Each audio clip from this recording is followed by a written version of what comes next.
Halo, senang sekali berjumpa dengan Ibu Bapak Saudara-saudara sekalian melalui video pendek. Hari ini kita akan bersama-sama membicarakan mengenai satu topik yang barangkali menjadi pertanyaan banyak orang Kristen, khususnya terkait mengenai busana atau pakaian yang seorang gunakan ketika beribadah. Nah, saya sendiri di dalam pelayanan seringkali mendapatkan keluhan dari orang-orang tertentu ketika mereka melihat misalnya saja ada jemaat tertentu yang menggunakan ataupun memakai pakaian yang dianggap tidak pantas untuk digunakan di dalam gereja, sehingga banyak orang kemudian mengkritik orang-orang tertentu oleh karena pakaian yang mereka gunakan. Dan hari ini kita akan mencoba memikirkan sebenarnya bagaimana kita harus memahami isu mengenai pakaian yang digunakan oleh seseorang di dalam gereja. Apakah ada pakaian tertentu yang kemudian kita bisa anggap sebagai pakaian yang layak, dan pakaian yang lain yang kita anggap sebagai pakaian yang tidak pantas untuk digunakan ketika orang ada di dalam gereja. Nah, maka tentu waktu kita membicarakan isu etika seperti ini, kita akan kembali kepada Alkitab. Apakah di dalam Alkitab ada semacam sebuah larangan, sebuah ajaran, prinsip yang kita bisa gunakan untuk membahas mengenai kelayakan penggunaan pakaian atau busana di dalam gereja. Nah, di dalam Alkitab kita membaca mengenai pengajaran Rasul Paulus mengenai pakaian. Salah satunya memang di dalam 1 Timotius pasal yang kedua.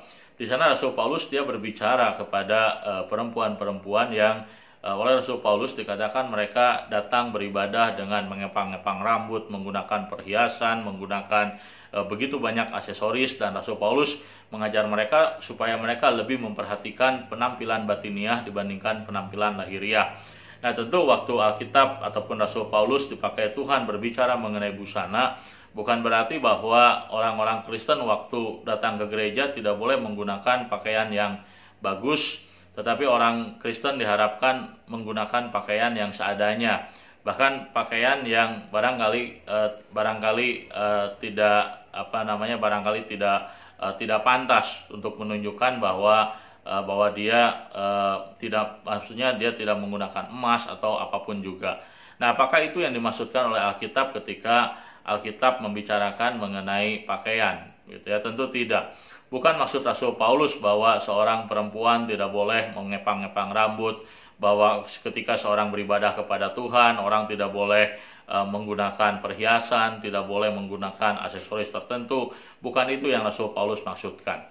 Nah, tentu untuk memahami mengenai isu ini kita harus kembali memahami bagaimana sebenarnya dunia kekristenan mula-mula waktu itu memahami mengenai isu tentang pakaian yang digunakan di dalam ibadah, khususnya oleh orang-orang tertentu. Nah, maka waktu kita berbicara mengenai pakaian, kita harus mengerti siapakah wanita yang dibicarakan oleh Rasul Paulus dengan mereka yang mengepang-ngepang rambut, menggunakan perhiasan ini itu dan seterusnya. Nah, maka waktu kita mempelajari mengenai dunia kekristenan mula-mula, kita belajar bahwa ternyata Rasul Paulus bukan berbicara kepada semua wanita pada waktu itu, tapi dia berbicara kepada satu golongan wanita tertentu yang mereka kemungkinan besar memiliki latar belakang yang berbeda. Artinya mereka kemungkinan besar adalah orang-orang yang sebelumnya mereka terlibat di dalam sebuah ibadah, yaitu ibadah yang disebut sebagai penyembahan terhadap dewa ataupun dewi tertentu di abad pertama Masehi. Salah satunya adalah Dewi Isis. Nah, mereka orang-orang kaum wanita yang sebelumnya terbiasa dengan pola ibadah kuno ini, mereka kemudian membawa pola kebiasaan mereka ke dalam pertemuan-pertemuan ibadah orang-orang Kristen. Nah, jadi yang dimaksudkan dengan perempuan yang mengepang-ngepang rambut, kemudian mengenakan emas atau mengenakan perhiasan ini dan itu bukan menunjuk kepada semua orang ataupun kepada semua perempuan Kristen yang beribadah dengan busana ataupun kostum tertentu. Tetapi yang dibicarakan oleh Rasul Paulus menunjuk kepada wanita-wanita ataupun kaum perempuan yang memiliki latar belakang dari agama yang mereka ikuti sebelumnya. Nah, jadi sebenarnya Rasul Paulus mau tegaskan di situ adalah bahwa mereka bahwa mereka tidak boleh menjadi batu sandungan. Nah, jadi Rasul Paulus mau fokuskan adalah bahwa pakaian yang mereka gunakan, busana yang mereka gunakan itu menjadi batu sandungan. Oleh karena apa? Oleh karena pakaian mereka itu mengidentifikasi diri mereka dengan apa? Dengan pola kehidupan agamawi mereka yang lama. Dan itulah yang membuat kemudian ketika orang-orang percaya di dalam pertemuan-pertemuan ibadah melihat orang-orang Kristen seperti itu, mereka seolah-olah melihat bahwa orang-orang perempuan-perempuan Kristen ini mereka seolah-olah belum berubah kehidupannya. Mereka masih menggunakan tata cara kehidupan pola ibadah yang lama, dan itu menjadi batu sandungan bagi umat Tuhan yang ada pada zaman itu. Nah, saya kira itulah prinsip yang paling mendasar di dalam kita membicarakan mengenai busana yang orang gunakan di dalam sebuah ibadah. Tidak ada busana yang dianggap rohani ataupun busana yang dianggap tidak rohani. Yang ada adalah pakaian yang seseorang gunakan di dalam ibadah bisa menjadi batu sandungan bagi orang lain. Nah, itu menjadi batu sandungan bagi orang lain. Kenapa? Karena apa yang kita kenakan, apa yang kita pakai itu tidak sesuai dengan kultur atau budaya di mana banyak orang Kristen hidup ataupun orang-orang percaya hadir dalam pertemuan ibadah tersebut. Nah, itulah sebabnya maka waktu kita menggunakan busana di dalam sebuah pertemuan ibadah, waktu kita memilih pakaian, maka prinsipnya adalah kita harus bertanya kepada diri kita, apakah pakaian yang kita gunakan menjadi batu sandungan bagi orang lain ataukah tidak. Nah, maka seperti misalnya saja ada orang-orang tertentu yang kemudian oleh karena mereka dilahirkan di dalam sebuah budaya, dilahirkan dalam sebuah latar belakang komunitas yang di dalam beribadah misalnya mereka menggunakan pakaian-pakaian yang oleh komunitasnya dianggap sopan. Nah, maka ketika dia melihat ada orang tertentu hadir di dalam ibadah mereka menggunakan pakaian-pakaian tidak lazim dalam kebudayaan dalam komunitasnya, dan kalau itu menjadi batu sandungan bagi orang yang hadir dalam pertemuan ibadah, maka kita seharusnya tidak menggunakan pakaian seperti itu. Kenapa?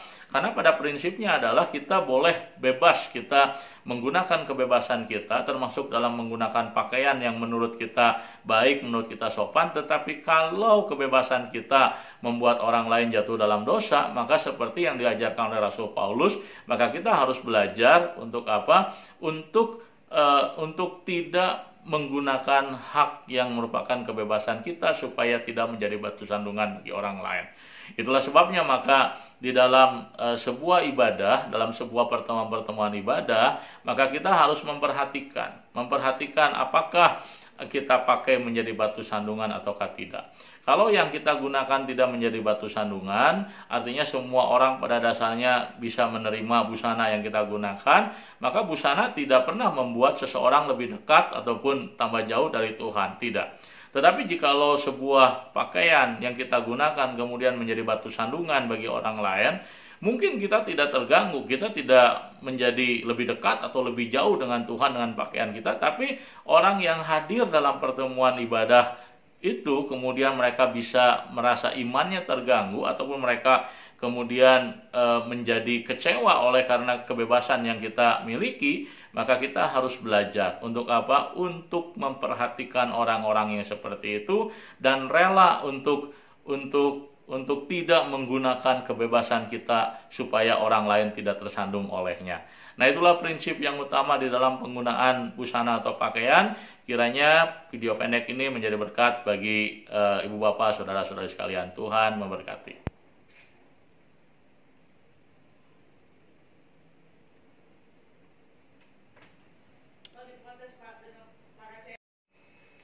Halo, berjumpa kembali dengan saya Pendeta Chandra Gunawan. Senang sekali kita bisa melanjutkan pembahasan kita mengenai latar belakang dalam Perjanjian Baru.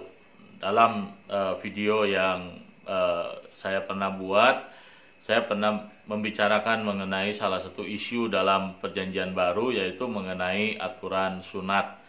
Dan kali ini kita akan membicarakan mengenai salah satu aturan di dalam pergumulan orang-orang Yahudi ataupun hukum yang terkait dengan identitas mereka sebagai umat Tuhan. yaitu mengenai yang namanya food law atau aturan mengenai makan. Nah, kalau kita membaca misalnya saya di dalam surat Paulus kepada jemaat Galatia, di dalam pasal yang kedua di sana Rasul Paulus menceritakan mengenai perjumpaan dia dengan Petrus di kota Antioquia, di mana dalam perjumpaan tersebut dia mengkritik Petrus oleh karena Rasul Paulus memandang bahwa Petrus telah berlaku munafik.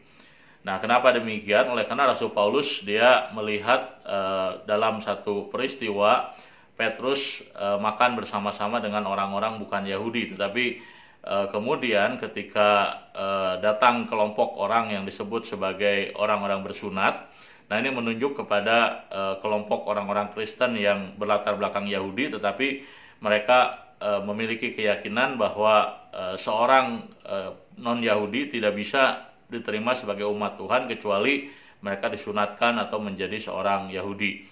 Nah, maka ketika kelompok yang seperti ini datang, Rasul Petrus dilihat oleh Paulus, dia kemudian memilih meninggalkan meja makan tersebut, dan kemudian Rasul Paulus marah dengan Petrus dan kemudian mengatakan kepada Petrus bahwa Petrus berlaku munafik dan Petrus tidak mungkin bisa memenangkan orang-orang non-Yahudi jikalau dia bersikap demikian. Nah, dalam peristiwa itu tentu kita tidak selalu memahami dengan mudah apa yang terjadi sebenarnya, sehingga Rasul Petrus dalam peristiwa tersebut kemudian meninggalkan meja makan orang-orang, meja makan yang bersama-sama dengan orang-orang bukan Yahudi. Nah, sebenarnya apa yang terjadi pada waktu itu terkait dengan sebuah isu di dalam kehidupan orang Yahudi, khususnya pada era abad pertama Masehi, terkait dengan yang namanya sebuah hukum identitas, yaitu food law. Nah, jadi dalam kehidupan orang-orang Yahudi pada abad pertama Masehi, mereka bergumul bergulat oleh karena apa? Oleh karena sebagai umat Tuhan mereka belajar berdasarkan apa yang mereka terima dari tradisi iman mereka, bahwa umat Tuhan tidak boleh satu meja makan dengan orang-orang yang bukan umat Tuhan. Itulah sebabnya maka orang-orang Yahudi pada dasarnya mereka tidak bisa satu meja makan dengan orang-orang bukan Yahudi. Kenapa? Karena itu adalah bagian daripada identitas mereka sebagai umat Tuhan, bahwa mereka adalah umat yang tidak bisa menjadi satu dengan orang-orang yang bukan umat Tuhan. Nah, persoalannya adalah ketika bangsa Israel jatuh di bawah penjajahan daripada bangsa lain, khususnya ketika bangsa Yunani berhasil menaklukkan wilayah di timur dekat kuno, termasuk di dalamnya adalah wilayah Palestina, maka pemerintah Yunani kemudian memberlakukan yang namanya sebuah proses Helenisasi. Nah, Helenisasi ini adalah sebuah proses di mana bangsa Yunani ingin kebudayaan Yunani itu menjadi sebuah kebudayaan internasional. Itulah sebabnya maka kebudayaan-kebudayaan yang berada di bawah jajahan bangsa Yunani, kemudian kebudayaan tersebut diadopsi atau diasimilasi dengan kebudayaan utama, yaitu kebudayaan Yunani. Nah, itulah yang disebut dengan Helenisasi. Nah, ketika proses Helenisasi terjadi, maka pemerintah Yunani kemudian memberlakukan yang namanya pelarangan terhadap kebudayaan-kebudayaan tertentu yang mereka anggap telah ataupun mereka anggap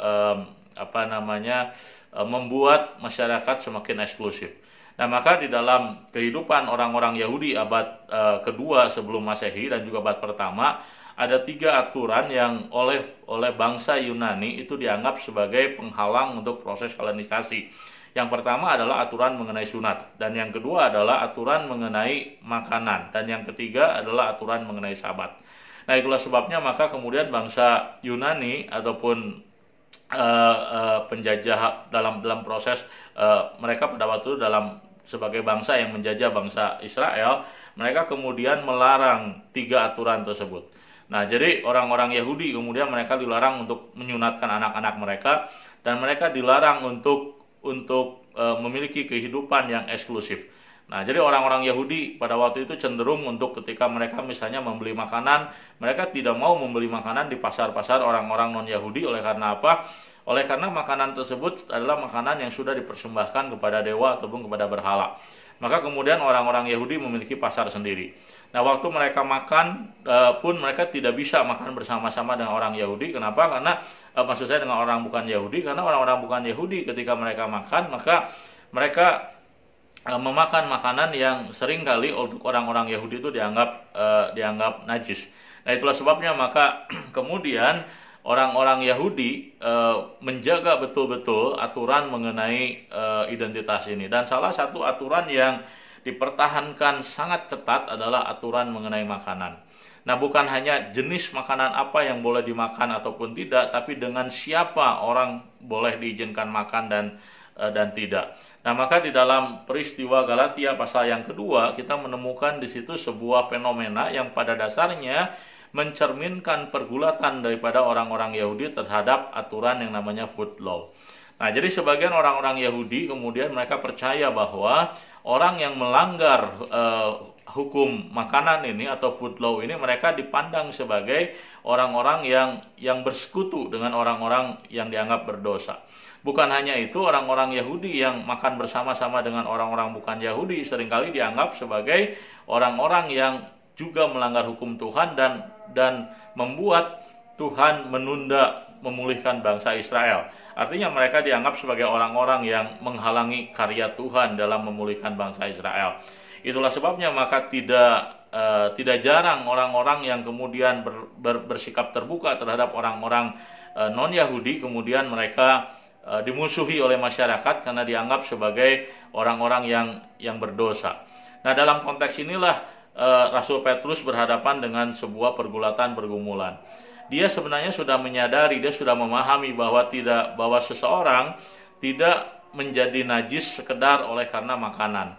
Dan seseorang pun tidak menjadi umat Tuhan sekedar karena dia mempertahankan aturan ataupun hukum identitas atau bahkan karena dia disunatkan. Nah, Rasul Petrus sendiri dia ketika bertemu dengan Cornelius, dia memahami bahwa Tuhan sudah menunjukkan kepada dia bahwa kenajisan ataupun hal-hal yang dianggap haram itu bukan terkait dengan hal-hal lahiriah, tapi terkait dengan masalah dosa dalam kehidupan manusia. Itulah sebabnya diperlihatkan dalam peristiwa perjumpaan Petrus dengan Cornelius bahwa ternyata orang yang dianggap najis oleh karena dia bukan Yahudi, orang tersebut ternyata bisa menerima Roh Kudus ketika mereka percaya kepada Yesus. Nah, itulah alasannya sebenarnya pada dasarnya Petrus sudah memahami bahwa makan bersama dengan orang bukan Yahudi tidaklah menimbulkan masalah apa-apa. Bahwa orang-orang bukan Yahudi apalagi ketika mereka sudah percaya kepada Kristus, mereka adalah sesama umat Tuhan dan Petrus seharusnya bisa makan bersama dengan mereka tanpa ada keberatan hati. Hanya persoalannya adalah ketika orang-orang yang tidak siap melihat kenyataan seperti itu hadir di tengah-tengah apa yang Petrus lakukan. Nah, disitulah Petrus menurut Paulus mengambil sebuah sikap yang salah. Seharusnya Petrus tetap konsisten menunjukkan kepada orang-orang Kristen yang berlatar belakang Yahudi ini untuk mengajari mereka bahwa orang ketika ada di dalam Tuhan, mau dia Yahudi atau bukan Yahudi, mereka sudah menjadi umat Tuhan. Tetapi Petrus barangkali memiliki pertimbangan yang lain, pertimbangan yang kita tidak tahu dengan persis apa yang membuat Petrus meninggalkan meja makan. Tetapi sepertinya Petrus memang bergumul dengan hukum identitas tersebut. Bukan karena Petrus percaya bahwa sunat dan makanan bisa membuat orang menjadi umat Tuhan, tetapi Petrus barangkali khawatir bahwa apa yang dia lakukan, apa yang orang-orang Kristen Yahudi lakukan ketika mereka terbuka dengan orang-orang bukan Yahudi itu menimbulkan masalah yang bersifat horizontal di antara umat Tuhan. Barangkali itu yang dalam pemikirannya, tetapi bagi Rasul Paulus bahwa Petrus sesungguhnya harus berani bersikap tegas terhadap apa yang benar dan apa yang tidak benar sesuai dengan Injil yang diajarkan oleh yang diberitakan oleh yang Paulus terima dari Tuhan, bahwa tidak ada seorang pun dibenarkan Tuhan oleh karena melakukan hukum Taurat ataupun oleh karena sunat ataupun oleh karena memelihara hukum aturan makan. Nah, maka memahami mengenai isu aturan makan di dalam dunia kuno akan membuat kita mengerti kenapa masalah-masalah tertentu muncul ketika orang-orang Kristen umat Tuhan mereka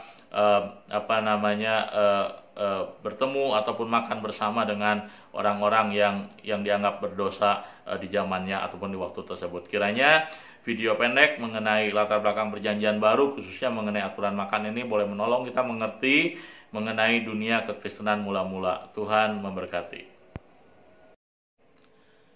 Halo, senang sekali berjumpa dengan Ibu Bapak, Saudara-saudara sekalian melalui video pendek. Hari ini kita akan bersama-sama membicarakan mengenai satu topik yang barangkali menjadi pertanyaan banyak orang Kristen, khususnya terkait mengenai busana atau pakaian yang seorang gunakan ketika beribadah. Nah, saya sendiri di dalam pelayanan seringkali mendapatkan keluhan dari orang-orang tertentu ketika mereka melihat misalnya saja ada jemaat tertentu yang menggunakan ataupun memakai pakaian yang dianggap tidak pantas untuk digunakan di dalam gereja, sehingga banyak orang kemudian mengkritik orang-orang tertentu oleh karena pakaian yang mereka gunakan. Dan hari ini kita akan mencoba memikirkan sebenarnya bagaimana kita harus memahami isu mengenai pakaian yang digunakan oleh seseorang di dalam gereja. Apakah ada pakaian tertentu yang kemudian kita bisa anggap sebagai pakaian yang layak, dan pakaian yang lain yang kita anggap sebagai pakaian yang tidak pantas untuk digunakan ketika orang ada di dalam gereja. Nah, maka tentu waktu kita membicarakan isu etika seperti ini, kita akan kembali kepada Alkitab. Apakah di dalam Alkitab ada semacam sebuah larangan, sebuah ajaran, prinsip yang kita bisa gunakan untuk membahas mengenai kelayakan penggunaan pakaian atau busana di dalam gereja. Nah, di dalam Alkitab kita membaca mengenai pengajaran Rasul Paulus mengenai pakaian. Salah satunya memang di dalam 1 Timotius pasal yang kedua. Di sana Rasul Paulus dia berbicara kepada perempuan-perempuan yang oleh Rasul Paulus dikatakan mereka datang beribadah dengan mengepang-ngepang rambut, menggunakan perhiasan, menggunakan begitu banyak aksesoris, dan Rasul Paulus mengajar mereka supaya mereka lebih memperhatikan penampilan batiniah dibandingkan penampilan lahiriah. Nah, tentu waktu Alkitab ataupun Rasul Paulus dipakai Tuhan berbicara mengenai busana, bukan berarti bahwa orang-orang Kristen waktu datang ke gereja tidak boleh menggunakan pakaian yang bagus, tetapi orang Kristen diharapkan menggunakan pakaian yang seadanya. Bahkan pakaian yang barangkali tidak pantas untuk menunjukkan bahwa dia tidak menggunakan emas atau apapun juga. Nah, apakah itu yang dimaksudkan oleh Alkitab ketika Alkitab membicarakan mengenai pakaian? Gitu ya, tentu tidak. Bukan maksud Rasul Paulus bahwa seorang perempuan tidak boleh mengepang-ngepang rambut, bahwa ketika seorang beribadah kepada Tuhan, orang tidak boleh menggunakan perhiasan, tidak boleh menggunakan aksesoris tertentu. Bukan itu yang Rasul Paulus maksudkan. Nah, tentu untuk memahami mengenai isu ini kita harus kembali memahami bagaimana sebenarnya dunia kekristenan mula-mula waktu itu memahami mengenai isu tentang pakaian yang digunakan di dalam ibadah, khususnya oleh orang-orang tertentu. Nah, maka waktu kita berbicara mengenai pakaian, kita harus mengerti siapakah wanita yang dibicarakan oleh Rasul Paulus dengan mereka yang mengepang-ngepang rambut, menggunakan perhiasan ini itu dan seterusnya. Nah, maka waktu kita mempelajari mengenai dunia kekristenan mula-mula, kita belajar bahwa ternyata Rasul Paulus bukan berbicara kepada semua wanita pada waktu itu, tapi dia berbicara kepada satu golongan wanita tertentu yang mereka kemungkinan besar memiliki latar belakang yang berbeda. Artinya mereka kemungkinan besar adalah orang-orang yang sebelumnya mereka terlibat di dalam sebuah ibadah, yaitu ibadah yang disebut sebagai penyembahan terhadap dewa ataupun dewi tertentu di abad pertama Masehi. Salah satunya adalah Dewi Isis. Nah, mereka orang-orang kaum wanita yang sebelumnya terbiasa dengan pola ibadah kuno ini, mereka kemudian membawa pola kebiasaan mereka ke dalam pertemuan-pertemuan ibadah orang-orang Kristen. Nah, jadi yang dimaksudkan dengan perempuan yang mengepang-ngepang rambut, kemudian mengenakan emas atau mengenakan perhiasan ini dan itu bukan menunjuk kepada kepada semua orang yang ataupun kepada semua perempuan Kristen yang beribadah dengan busana ataupun kostum tertentu.